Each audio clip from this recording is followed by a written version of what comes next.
Juventude Fretilin halau diálogo ho artista timoruan sira, halau reflexão tinan lima nulo OPZT, inclui aniversário existência Juventude Fretilin badalasia. Diálogo nebe lidera o secretário-geral do Partido Fretilin, Mariel Katire, realiza a salão Edda Fatuhada Dili, sábado fim de semana ne. Diálogo entre a Juventude Fretilin e o artista timoruan ne, atu halo reflexão hamutuk e a âmbito celebração tinan lima nulo OPZT, ao mesmo tempo aniversário Juventude Fretilin badalasia e hatinang ne.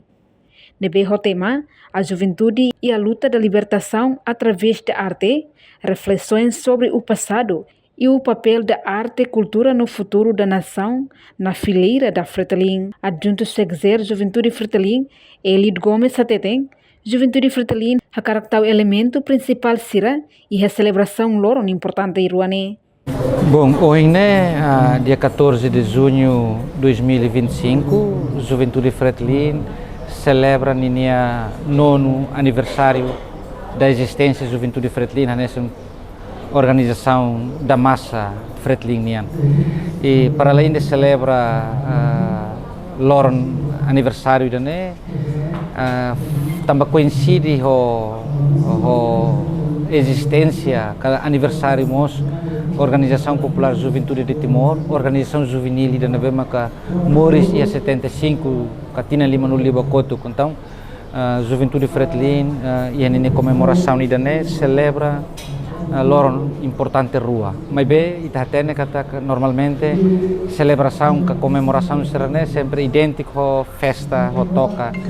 Mas bem, e a momento Juventude Fretilin cara atu tahu elemento principal sira a festa ninian, maka artista tahu sira a fatinida para siramos laos de tonatu toca, laos de tonatu anima ema, mas siramos tem que e momento na pratocolia, atu sirnia pensamento, atu sirnia Hanoi com a vida artística, vida cultural racial que faz parte de uma identidade fretiliniana e a luta da libertação nacional e a tina lima nulo libacotuk. E Fretilin, a Juventude Fretilin sempre tahu consideração idane, tahu Hanoi no conceito kata arte e cultura tem que sair parte integrado o desenvolvimento nacional Timor-Leste ninian.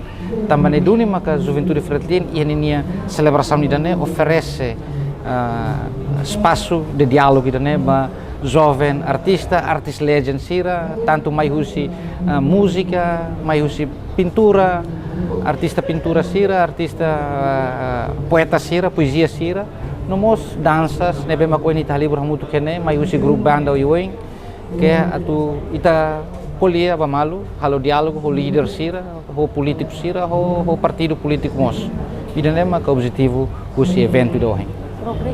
Portanto, e no aniversário Juventude Fretilin tinangne, sai hanesa no espírito de luta, nebe continua bem estar povo nian, no mos ba jovem sirahotu. Reportagem Melania Conceição, Televisão Timor Post. Janela informação ba emohotu. Atua tem informação atual dia kliu, kita haluha, haneham botão subscribe, like, halo comentário no faixa tutang ba media sosial hotu.